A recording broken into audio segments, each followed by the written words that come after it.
Welcome back to Dawn's Dirt. Today's episode is a real boots on the ground conversation about beef farming and common sense. I'm joined by Lance Nielsen of Nielsen's Beef, and we're digging into farm to table beef sales and what it actually looks like to raise and sell beef in Canada today. We talk about the proposed new Canadian Food Inspection Agency rules, CFIA, for the beef industry, why they don't make sense on the ground, where common sense seems to be missing, and how real farmers are expected to navigate them. We also look into the word misinformation, how it's being thrown around like a weapon instead of a conversation starter, and why asking questions using logic and looking at the actual numbers, dollars, and cents matter more than ever. This is a practical, honest, no fluff conversation about the beef industry in Canada from people actually living it. And if you like these kinds of episodes, make sure you hit the subscribe button. It's the best way to support the show and keep Dawn's Dirt going. Let's get into it.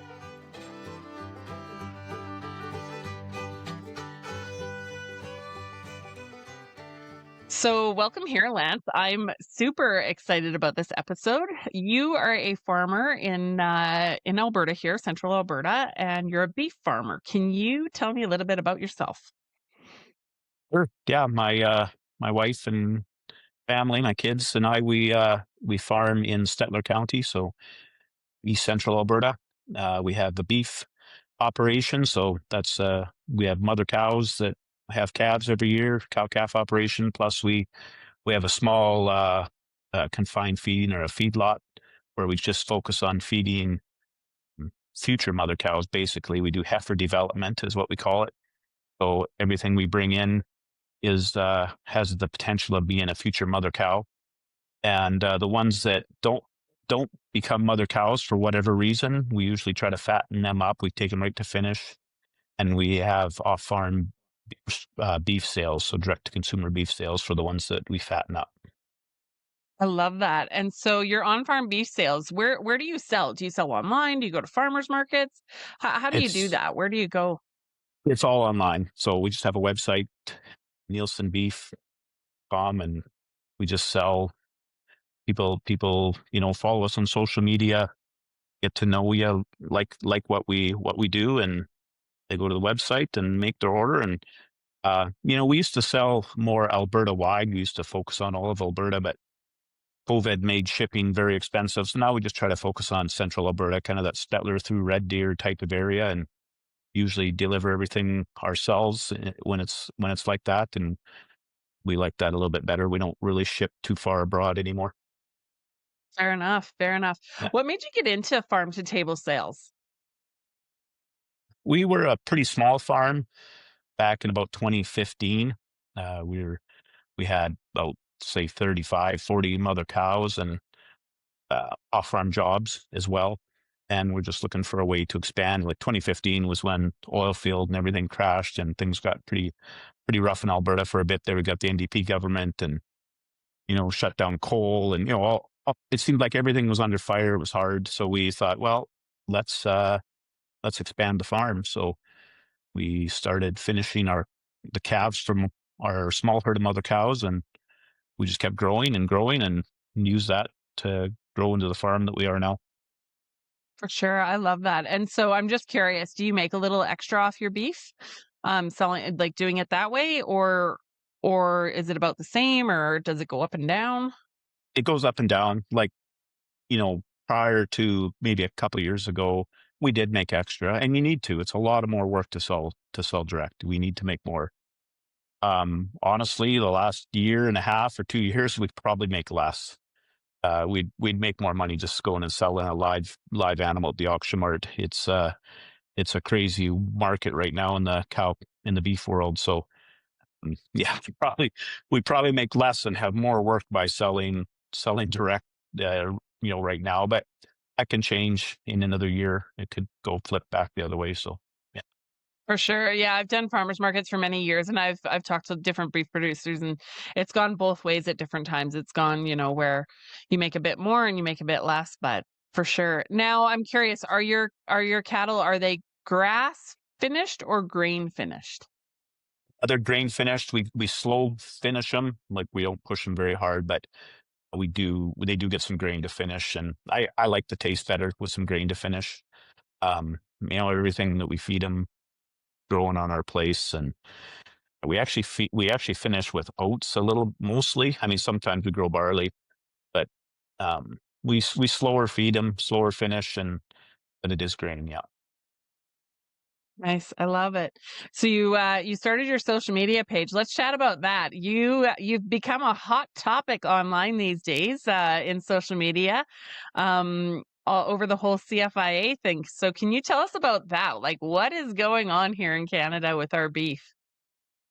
Yeah, well, I've always had a social media presence. That's how we, got the word out, and we had a social media presence for the online beef sales, and that just kind of kept growing. You become more comfortable with it over the years, but um, yeah, well, I certainly have got more widespread the last month with the CFIA changes, and I became pretty vocal on it immediately. Like, I recognized it for what it was fairly quickly. Like, you know, in order to make changes, like right away, as soon as I saw it, I thought, well, what's the economic reason for this? Like, if you're going to do these drastic changes to an industry, there needs to be some sort of economic benefit for it, an economic payoff, and there just wasn't one that I could see. So I started asking questions about that.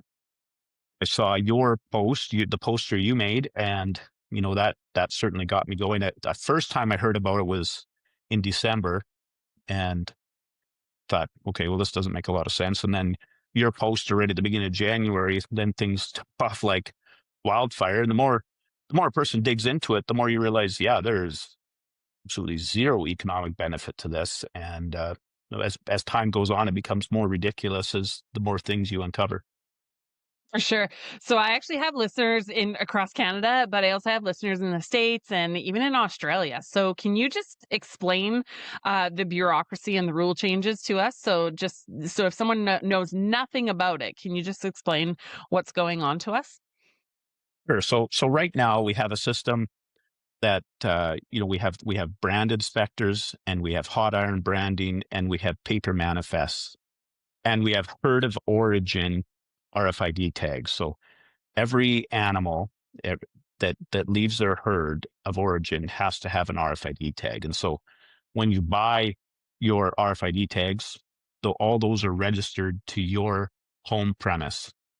So when you go and sell one, or you move an animal for any reason, you are to make a paper manifest. And when you sell an animal, it goes through the brand inspector system.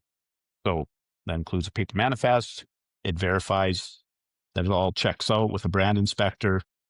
Those papers are filed, and the new owner has a copy. The seller has a copy.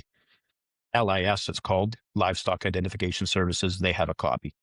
So that's the system we have now, and it's worked for a long time, right? Like, I mean, this was in existence when BSE happened in 2003, I guess it was 2003.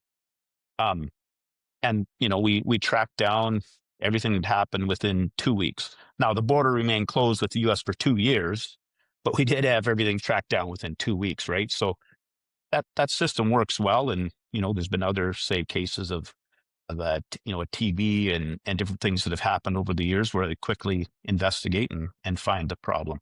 So what they're proposing now is more proximity reporting. So you would end up having to, that herd of origin RFID tag that's put in their ear would then have to be reported that it got moved to a different location.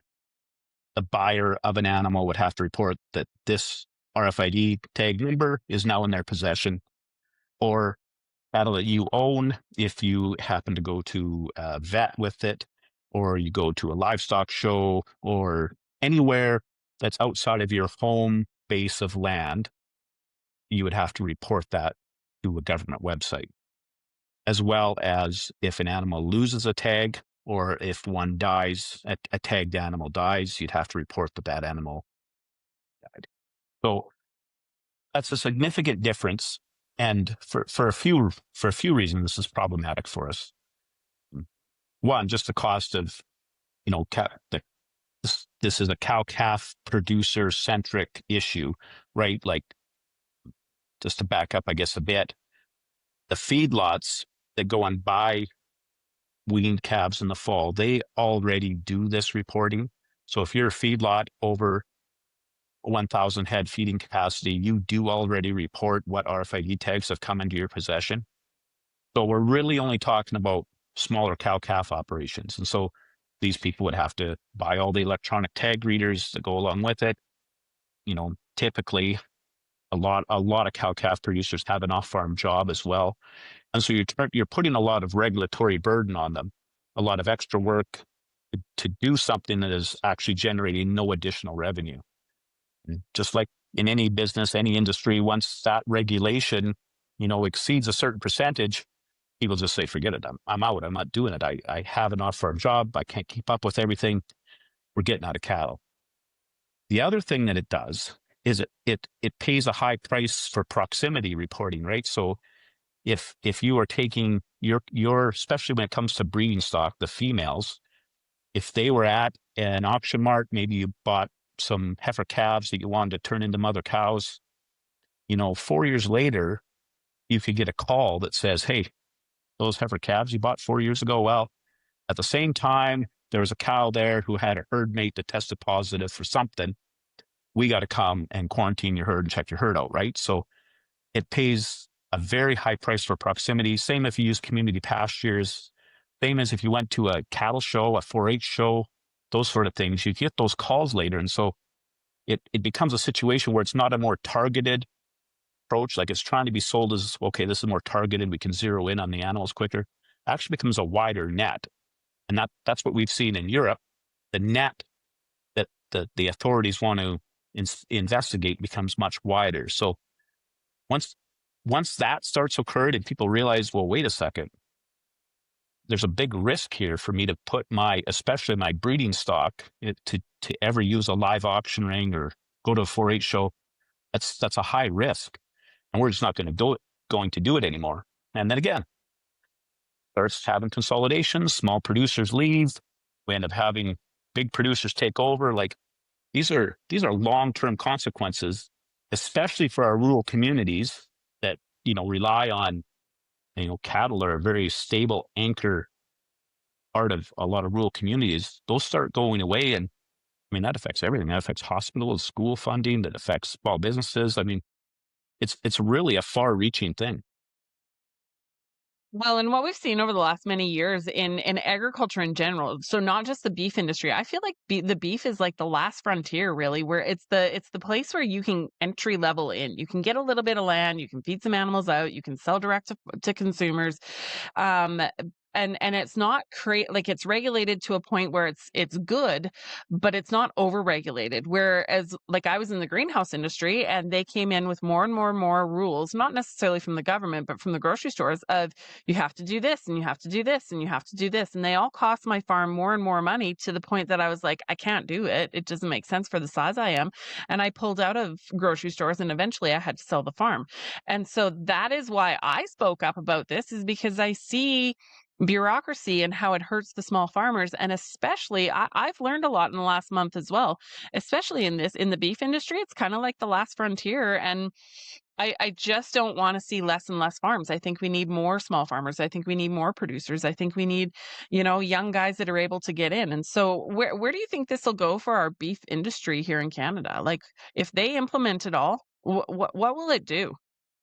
I think you hit the nail on the head as far as entry-level farming, right? Like, I don't think, I mean, you can do it with sheep and stuff as well, but our infrastructure, our markets and everything, your cattle are the easiest entry-level farming thing you can do.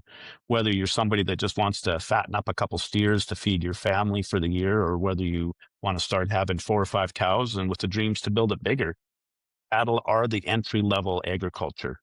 And they're suitable to our climate. There's a lot of reasons why it is.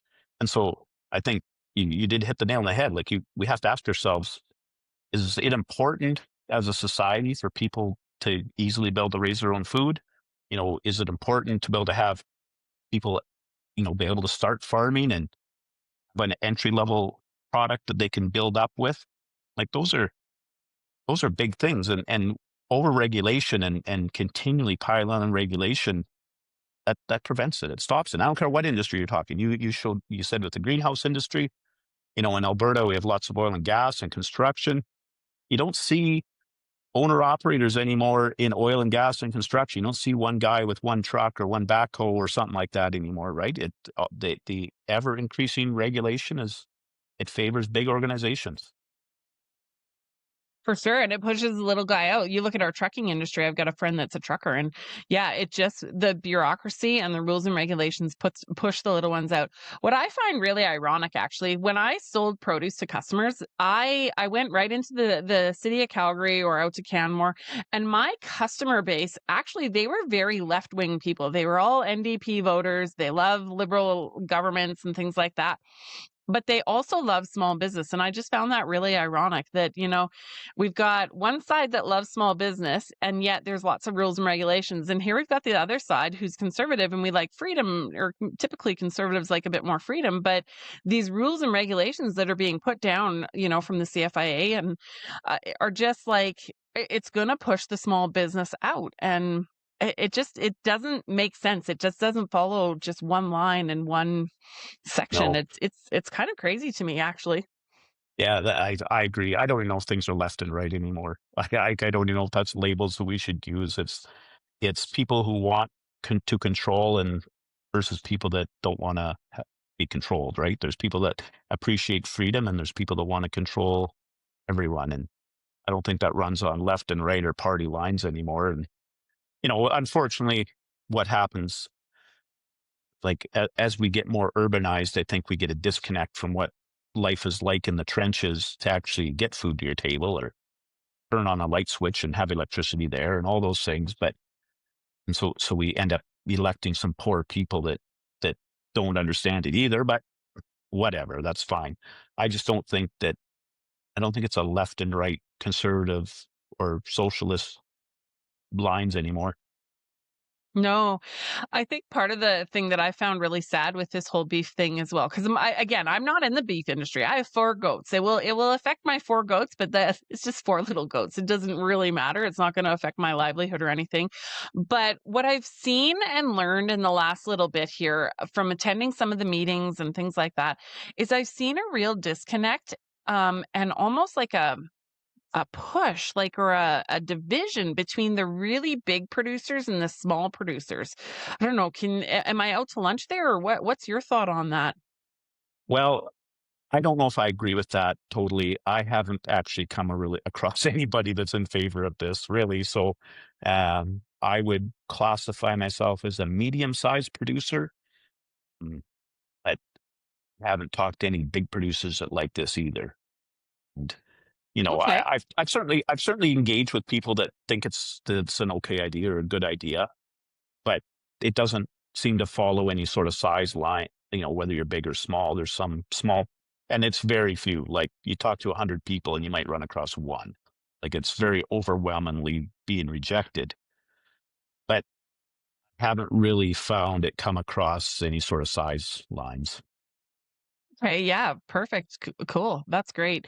So let's talk about the word misinformation. So we've heard that word around this whole issue thrown out a lot. Misinformation, misinformation, misinformation.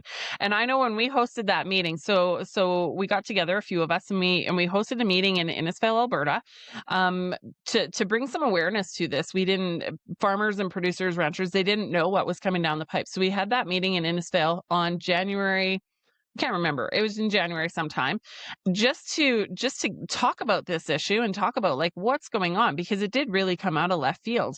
And we had over 500 farmers show up to hear about the new rules and regulations. And we just took our information right off the CFIA website to the best of our abilities. I mean, we're not perfect, and we did it to the best of our abilities. Even you mentioned the poster that I made at the beginning. I put the word births on that, and I said, "Oops, maybe that was a bit of misinformation." But I took accountability for it, and I've seen you take accountability on some of your posts and stuff like that. So we're just trying to navigate this the best we can. But we took the information right off of the government website, and then we hear the word misinformation coming around. And so what's your thoughts on misinformation? Well, that when they started saying misinformation, that probably motivated me more to go after them a bit more on this because that really bothered me. So Yeah, you're exactly right. Okay, so that poster that you made couldn't have had the word births on it. But if that makes the difference, whether this is good or bad in somebody's mind, then they're not paying attention. Like, regardless if you have to report births or not have to report births, that doesn't change the fundamentals of this. So, fine, there was an error, but nobody was putting out the right information. And to this day, I still have not seen the Canadian Cattle Association actually put out all the rules. They will piecemeal it out, yell misinformation, but through omission, they're spreading misinformation. Like I haven't, this has been the most frustrating part. Now I just laugh at it because they obviously are just trying to ignore it now and stick their heads in the sand. Hopefully it all blows over. But still, to this day, I have not seen a post, a social media post, a graphic that the Canadian Cattle Association was liking to make there for a few weeks. Not seen a graphic that admits that you have to report the death of tagged cattle. And that's a big one. That's a really big one. And the reason I'm not putting it is because it's a contentious issue. So they don't want it to be on there.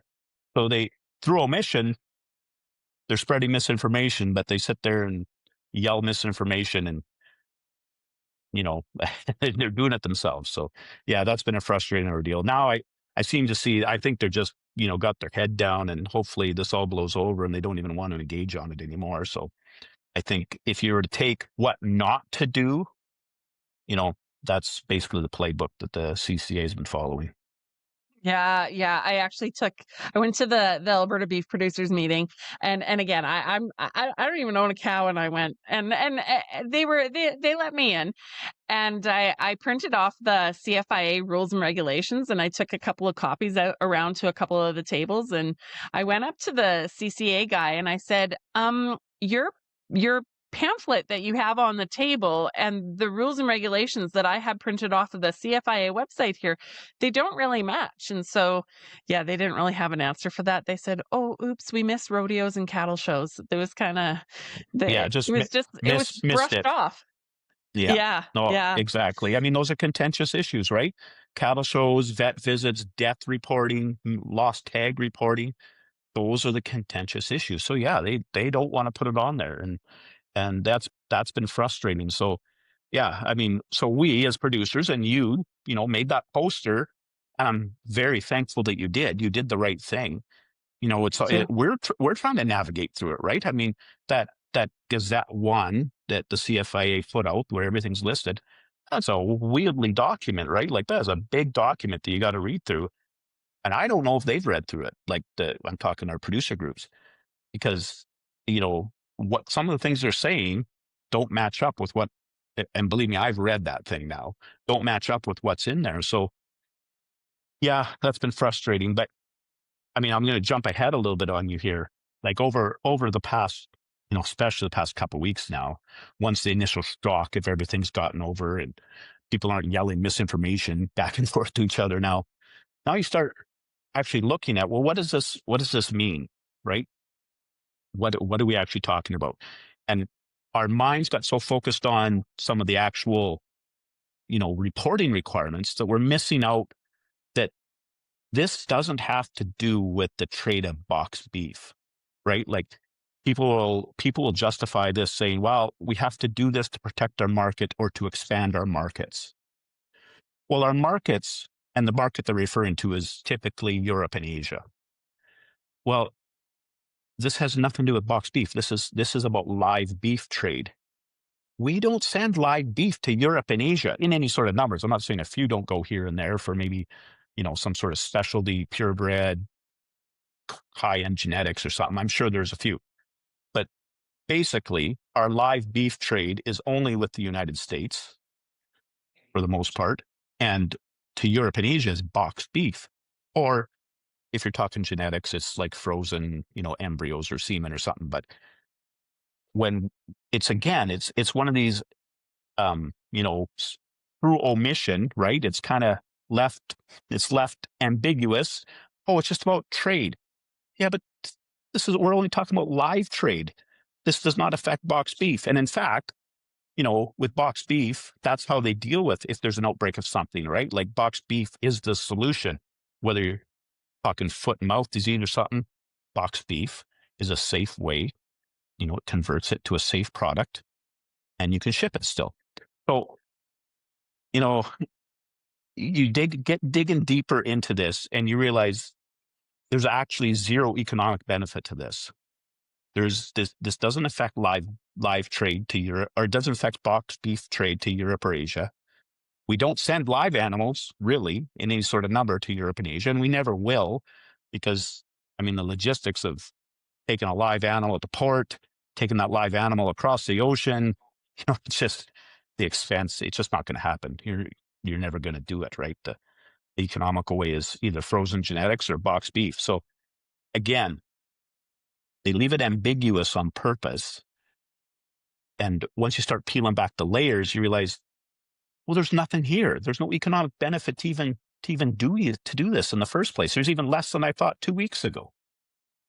So why do it? Like, that just doesn't make sense. If it makes sense to send box beef because it put a beef in a box and ship it over. You can fill a whole shipping container. Put a cow in a box, like that doesn't work so hot, right? So what's the point then? Like, I don't even understand what is the point to this. Why are they even pushing it? Because to my understanding as well, the United States don't require this, and they don't even have these rules in place. So what's the point? Hey friends, on Dawn's Dirt, we get real about growing food, farming, homesteading, living free, and digging into the stuff that actually matters.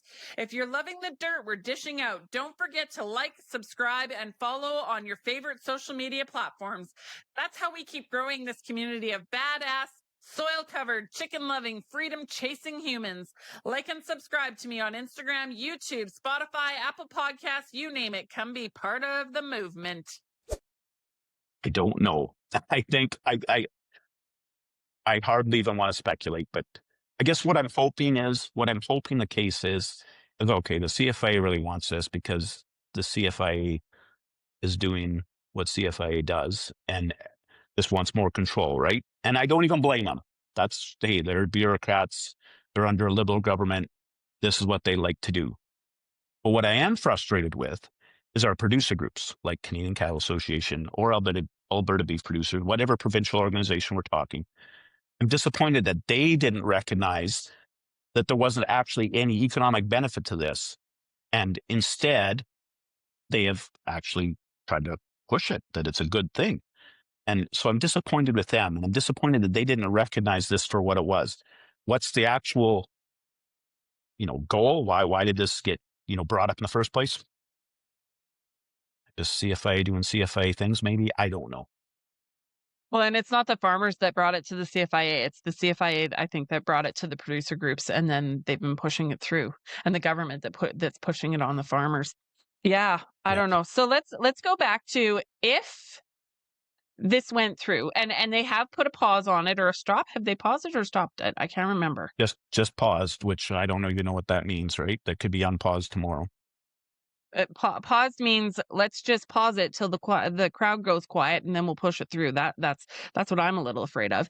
So they put a pause on it, but my fear is if it goes through, like, what will it do to our cattle shows, to the 4-H clubs? What will it do to the rodeos? That's a big one that it'll affect. And what would a rodeo, like if we don't have a rodeo, what will that do to our economy? Like, you're right, it's rippling effects. So what is the worst case scenario? Like, if someone went to a 4-H show and something broke out at that show, what then? What do you think would happen then? Well, I don't even think something would break out necessarily at the show. I think the bigger risk is, again, that scenario that I painted earlier. You get a call 4 years later saying that, okay, you had, your 4-H animal or your whatever purebred show, you had your high-end animal here. Another producer had their high-end animals there, and that other producer had some herd mates of that animal as positive for something. So 4 years later, or 3 years, or 1 year later, whatever, you get a call from the CFIA saying the herd mate of one of the animals that you were at a show with tested positive for this because they went through some sort of value chain part of the industry. And that's the fear. And once that phone call happens to a person or two and word starts spreading, people realize, wow, proximity matters, right? That's going to be for the rodeo stuff, I'm not a rodeo person, but taking these roping calves and doing the paperwork on the roping calves, that's going to be more onerous for sure, and that's going to be something that will probably prevent some people from wanting to be part of. And same with shows, the extra reporting and the extra work and reporting would certainly add more to it. But to me, this is all about proximity reporting, and that's the scary thing about it. Yeah. So I'm just curious because the whole foot and mouth, I said the wrong thing to someone and they corrected me. So, but I still don't even know what it is. So foot and mouth, that I kept hearing the words foot and mouth, foot and mouth, foot and mouth You'll see disease. the acronym So FMD, foot and mouth disease, FMD. Yeah, yes, FMD. Y- Yeah, yeah. So let's say you had a 4-H meeting and one of those steers tested positive for FM, foot and mouth, yeah, whatever it is, foot and mouth. yeah. Then what? What happens from there? Well, foot and mouth, I mean, that's a game over. I mean, like honestly, if foot and mouth broke out in Canada, I mean, borders are shut. There might even be military at the borders. Like it's over. Like that's no play. That's a big deal. So, mm, I don't even know why we would pretend that we can solve anything with ear tags in their ears versus the fact that we already have, manifests and brand inspectors. Like it's just over. Trade is over, right? No live animals are going anywhere when you have a foot and mouth disease outbreak. So, you know, it's I'm not sure what the argument even is there from, because even if you go look at BSE times, 2003, again, I think I said at the beginning, we had that traced back. We had all the facts on the table in 2 weeks, and that border remained closed for 2 years. It did not matter that we traced back an animal 24 hours quicker because we had tags in their ears versus a paper manifest system. The border remained closed for 2 years. Why? Well, because the U.S. was enjoying giving their producers a little boost to their revenue for a couple of years because no Canadian cattle were coming, and so they made some more money. And so, like to me, the arrogance for us to think that, oh, just because we trace the problem 24 hours quicker, the arrogance that we can force another country to open their border. We're not forcing anybody to open any border. They will open it. They'll probably take more than 24 hours to return the phone call. Like, having all this regulation, hurting our industry because we think that we can force another country to open the border 24 hours earlier, when like China just had their border closed for 3 years to us for no reason at all. The U.S. kept the border closed for 2 years. Like, still makes no sense. Yeah, for sure. Well, and I've been saying, I'll just say what I think here. He who controls the food controls the people. And I think that's why I love producers like you who are actually butchering beef and selling beef to consumers, connecting the farm with your social media and showing what you do with your animals. I think that's a beautiful thing, just connecting customers and people to the farm. Um, yeah, I think it's a dangerous spot if we just rely on a big food system. One of my fears moving off of my farm was what am I going to feed my children? Because when I had my farm, I had sheep, I had chickens, I had I had so many vegetables I could feed an army. And yeah, I just moving off the farm, I was like, what am I going to feed my kids if things go sideways? And that's been really important to me. And that's what I've built a business around now, is teaching others how to build businesses around that. So Well, how rewarding is it? And this happens especially in the fall for us. That when your garden's coming in and stuff like that, it's really easy to. But if you plan right and can right or freeze things right, you can do it lots of time of the year. But how rewarding is it when you sit down at a meal and everything on that table was grown by you? And I mean, that's just a feeling that I wish everybody could have. I don't want to make that feeling more exclusive. Like, we're not this exclusive club that people can't join. We need to make it easier for people to grow their own food, not harder. So that brings me to another question. So if someone was wanting to get into the beef industry on a small scale, let's say they got 20 acres or just a small scale acreage or a quarter section or something like that. What would you say to someone who wants to get into the beef industry on a real grassroots entry level? What advice would you give them? Well, I think it's the social media, right? I mean, if you want to maximize your revenue off of it, you probably need to do the direct to consumer, and it's just about opening a window into your life, into your family's life on the farm, right? I mean, there's some things you probably want to keep protected, but I'm just saying, you know, throw pictures of you out doing the work that you're doing, right? It's a novelty to city people to see it. It's maybe every day to us, but it's cool. We live a really cool life, and just give a window into what you're doing, and then you can, take your 20 acres and maybe you had two or three, maybe you just went and bought two or three grass steers and you're just finishing them out, and you can maybe extract more value out of them through that social media direct to consumer, and you can just keep building from there. But I think I think social media plays a very big role in that. Just being you're honest, like how I am on social media is not how you are on social media, and not how the next person will be. And customers will find you and resonate with you, but they not might not resonate with me, and that's okay. Just be yourself, and people will like it. Yeah, for sure. And you know what? That's one of the things hindsight after selling my farm and knowing what I know now on this side of it. I wish I would have done more on my social media page. I wish I would have told more of the stories. I wish I did some, but I should have done more. It's hindsight 2020, and that's now what I teach my clients to do. I teach them how to do social media and connect the dots and connect the farmer. I did have it on my farm. I opened up my farm every year for Alberta Open Farm Days, and so that's when my customers could come to the farm and they could see it and they could tour the greenhouse and tour the garden and see what we do. And feed the chickens. I always gave little things that they could feed the chickens with, and so I put a little sign Yeah, that said, "My chickens love the grass," because that's what makes those orange yolks, right? The My customers always wanted the orange yolks on their eggs, and so it's you're right. It's connecting people to their food, and I think we need more of that and not less of that. So yeah, that's right. Well, so yeah. that sort of thing is, it sounds easy to say, and honestly, it's the action of doing it is easy to do, but to actually do it seems hard.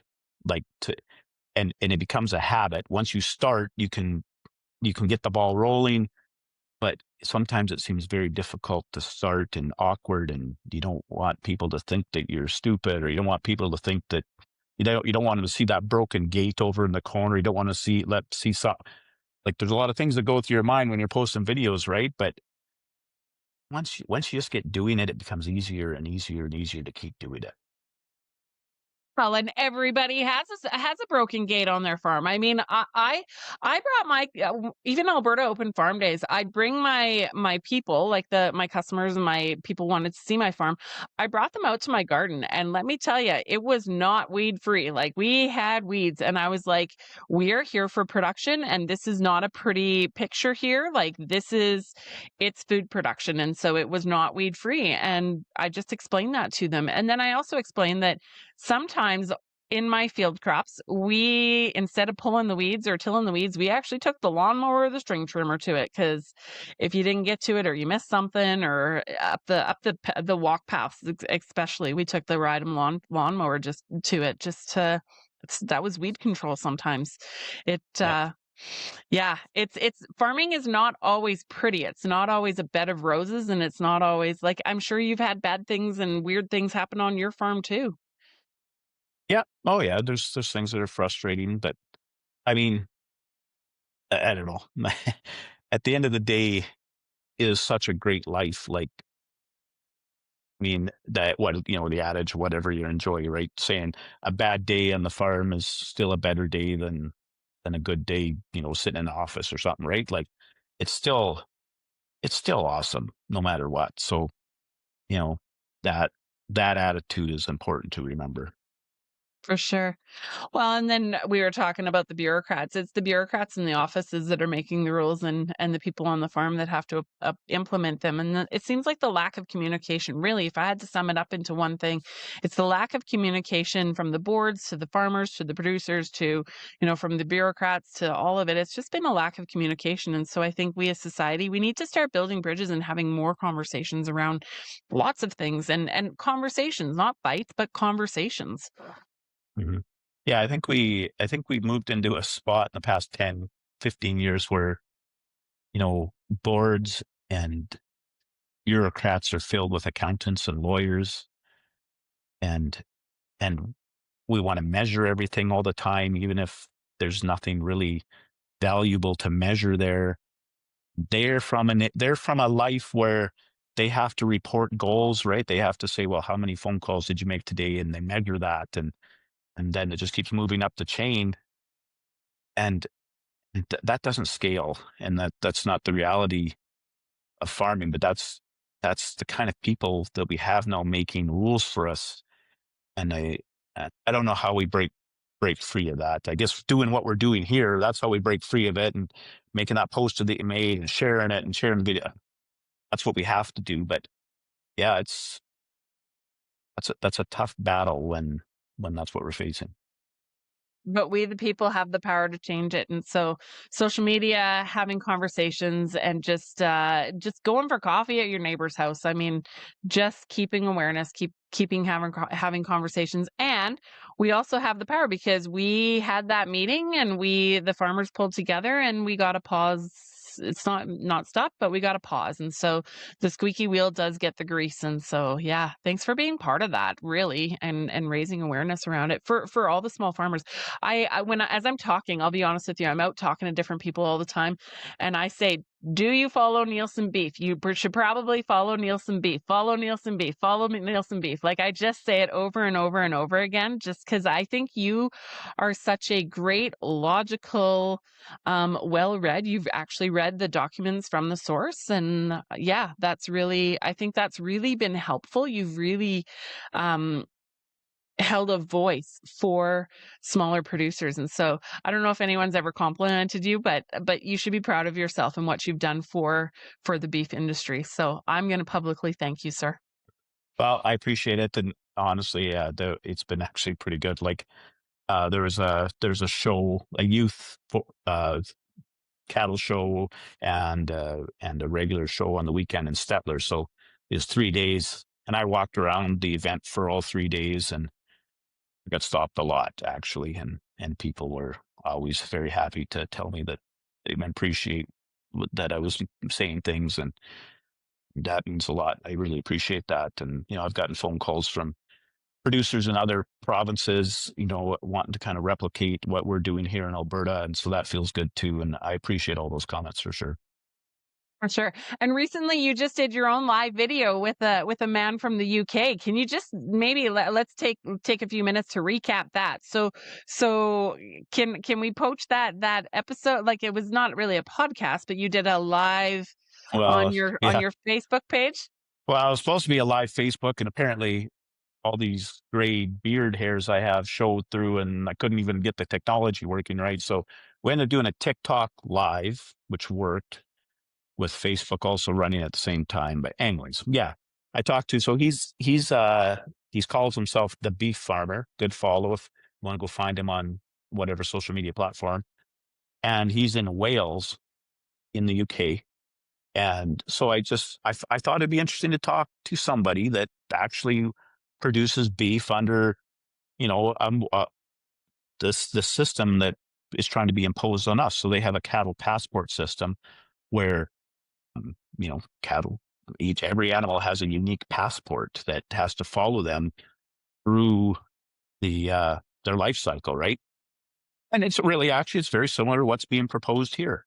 Um, I think theirs is maybe a little bit more ridiculous. They seem to have to make duplicate copies of everything. That was one thing that I found kind of amazing. But other than that, it was very similar to what we do here.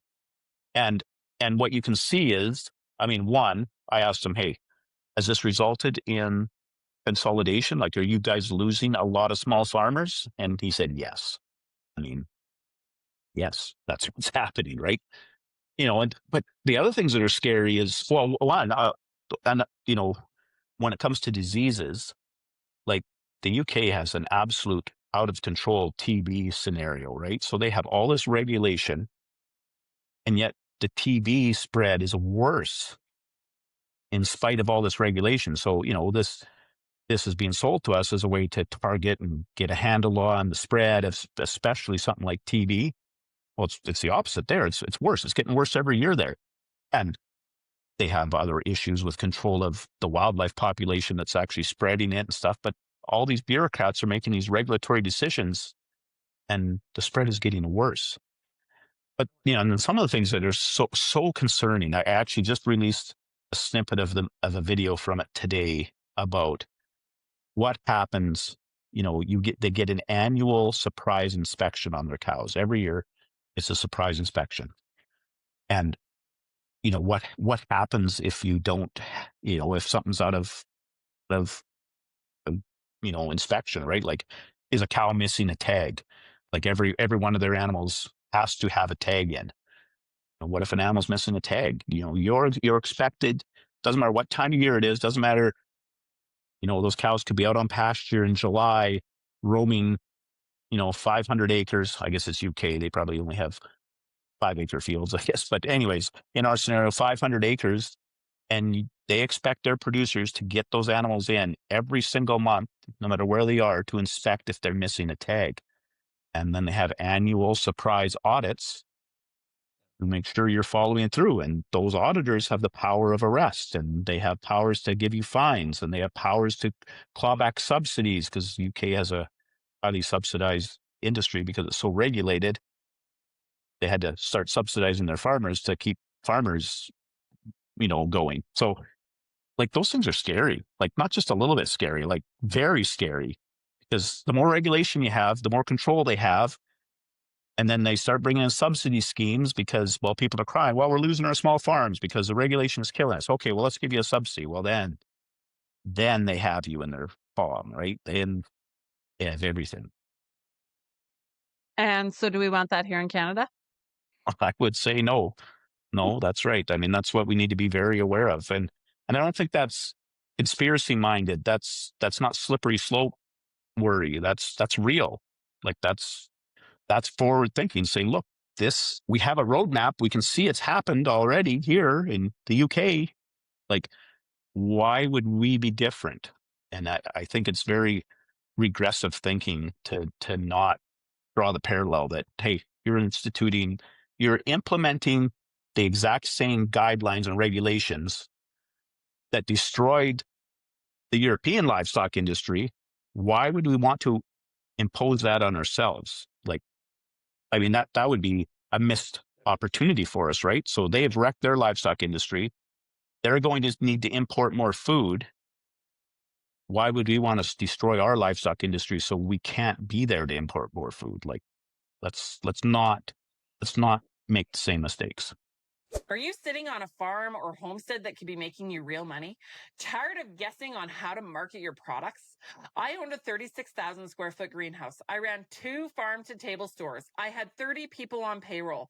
I brought in $2.5 million in gross revenue in 2020, selling farm goods directly to customers. Now I teach farmers and homesteaders how to make money and save money off the land they already have. Whether you're selling eggs, beef, produce, baked goods, or anything in between, if you want to get into direct marketing and grow your sales, I'm the girl for you. Stop leaving money on the table and start putting it into your bank account. Join me at Dawn's Dirt Business Coaching, and let's make your farm pay you back. For sure. Well, and you touched on the word conspiracy theory, and you're right. It's not a conspiracy theory. It's just logic. It's reading documentation off the CFIA website. It's, seeing where it's coming from. It's learning about the rules and regulations and the things that they want to impose, and then just looking at, the neighbor across the pond and how that's worked for them, and just using your brain. It's not about conspiracy theory. Like, it's got nothing to do with it. It's just plain old logic and facts. And where's the economic benefit? Like, okay, so we can see the downside. We can look at the UK and say, okay, well, here's what happens. Where's the economic benefit to even first even consider that we should go down this path? And they cannot even show an economic benefit for doing it. We can see the cost. Where would be the offsetting benefit? No one can show that. No, well, you did one little post actually a couple weeks ago, and you broke down the numbers that they gave, and you did the math on it, and it was like 70 cents per head per year or something like that. I forget what it was exactly, but then that probably didn't even include the cost of the tag and the lost tags and the missed tags and the time, and so you'd probably be at a negative effect if you Oh yeah. counted your time and the tags and the cost and the implementation, and now you got to buy a wand, and maybe Farmer Joe, who's 70 years old, doesn't even have a computer, and now he has to buy a computer. Like the cost is not 70 cents per head per year. No, and it's actually even worse than that. Like especially like again, this was actually based on a conversation I've had over the weekend at that. I met and talked to a lot of people this past weekend, but you know, it's only live cattle trade, right? This is only for live cattle trade. So when you look at the CFIA's numbers, they did put some numbers, economic value to what they think they can bring as extra value to the industry. That number was $158 million. 158 million crude over 20 years. So over a 20-year span, they feel they can bring $158 million to the industry. The beef industry is a $34 billion a year industry with a B, billion. 158 million is like less than 0.5%. I think it's 0.4% of the value of 1 year of the industry. The 20-year cumulative value is less than 0.5%. What are we even talking about? Like, what are we actually even talking about here? That is absolutely crazy. And that doesn't include any expenses, doesn't include the labor, doesn't include anything. The total gross benefit is like less than 0.5% of the value of the industry. I don't even know why this conversation is even happening. Why were these regulations even brought forward? I mean, as soon as somebody does that calculation, it's like, forget it. What are we even talking about? It's It's meaningless. even just laughable. Just hearing all these words and things like that. When you hear, millions of dollars, you think it's a big number. But when you think it's like 0.4% of the industry, like it's laughable how they're trying to present this. It's just, it's almost, it's really not funny because it's bureaucracy is not funny at all. But like, it's the insanity behind it. It just doesn't make sense, and there's no common sense to it, and I really honestly, I don't understand how, because there are producers that think that this is a good thing.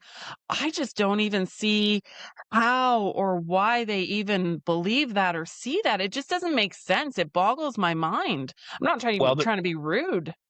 they're not thinking about it. They're not looking at the numbers. They just take that wide angled view that's not true. They just take that wide angle view and say, well, we want to expand our market or we want to protect our market. Basically, we want to sell more beef to Europe and Asia. But again, this only is talking about live. And so they don't realize that. They don't think that because it's kind of ambiguous. It's kind of left out. It's just like, oh, we want to expand market. Well, nobody's sending live animals to Asia and Europe. So this doesn't even matter. Once people were to realize that, okay, this isn't talking about boxed beef. This is only live, and we're actually talking about under 0.5% of the value of the entire industry. Okay, well then forget it. But that's not common knowledge yet. It's starting to become more and more common knowledge, but people that are for this haven't put those two things together yet. For sure. And I think there's a little bit of fear mongering around it too. What about the borders and what about BSC and things like that? Like I can understand that you do. I don't think there's a farmer out there that would say, "Hey, yes, let's have another BSC event in Canada," because like that was so brutal for so many farmers, and I know farmers that had to get out of it, and it was awful. And so, yeah, I think there's just a bit of a fear behind it, disease and control and things like that. But and so I can have some grace or um a measure of grace for the fear behind it, because farmers are very passionate. They love their farms. They want to keep their industry. They will fight tooth and nail to do whatever they need to do for their farms, big or small. And I think it comes down to a bit of fear mongering. Yeah, and I think that one thing that resonates with people, like we do have BSE burned in our head, right? Burned in our psyche, but we don't necessarily have the timelines correctly burned into our psyche. When you start remembering back and looking specifically, saying, okay, we had it traced back in 2 weeks. The borders still remain closed for 2 years. You're like, oh yeah, okay. Then it didn't matter how fast we traced it back. Yeah, it's the bureaucracy that didn't catch up with the system. For Yeah. sure. Well, thanks so much for being on the show. Any last final thoughts about your farm, about the systems, about beef, about why we should eat beef? I don't know. Give us words of wisdom, Mr. Lance, because I think you're a brilliant man. Well, thank you, but I'm not sure that I am. That the only thing I would say, you when you said words of wisdom about why we should eat beef, you know, I've never understood why we hold honeybees in a high regard, but we don't hold ruminants in the same high regard. Honeybees are so important for pollination, but ruminants, well, are also important for the ecosystem to keep, vegetation control. And, we're talking about carbon capture. I mean, the cows eating the vegetation continues to make the roots grow and pull carbon into the soil. Like I can't understand how we vilified, or how a certain part of the population vilified cattle. They are just such an important part of the ecosystem. And without them, we would we would be in trouble. Similar to if we ran out of honeybees, we'd be in trouble. We'd be in trouble if we didn't have ruminants roaming the planet.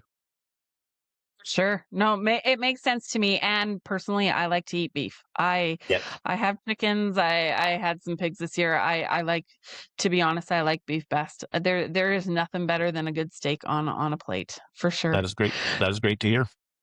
Yeah, for sure. So, well, and I was gonna say, I was looking at your website. I do want to order some beef from you, and I'll come up to Red Deer or Settler even and pick it up. But Sure. that's I want to get some beef from you. Sounds good. So where can, yeah, I will for sure. Where can people find you? Uh, Pretty much everything is Nielsen beef, whether it's nielsenbeef.com for a website, Nielsen beef on TikTok, Nielsen beef on Facebook or Instagram. I guess I'm cattle Nielsen on X, but I don't hardly ever post on X. But basically, just Nielsen beef, and Nielsen is Neilson. Perfect. Yeah. Give Nielsen Beef a follow because you are brilliant. And I know you, and I know that you will continue to read documentation and read rules and regulations and bureaucracy and keep calling awareness to it. And so, yeah, thank you for doing that. Thank you. Well, I appreciate. Like, I know you took a lot of heat on that poster you made back at the beginning of January, and don't feel bad about that. Just maybe one. So nobody else will put out info. I mean, I don't understand why people would criticize you for that, and so I appreciate that you did that. So thank you. Thank you. Yeah. I just I stand up for small farmers. We need more small farmers, and I want to protect small farmers because it's so near and dear to my heart, and so that's why I did it. Yeah, Yeah. absolutely.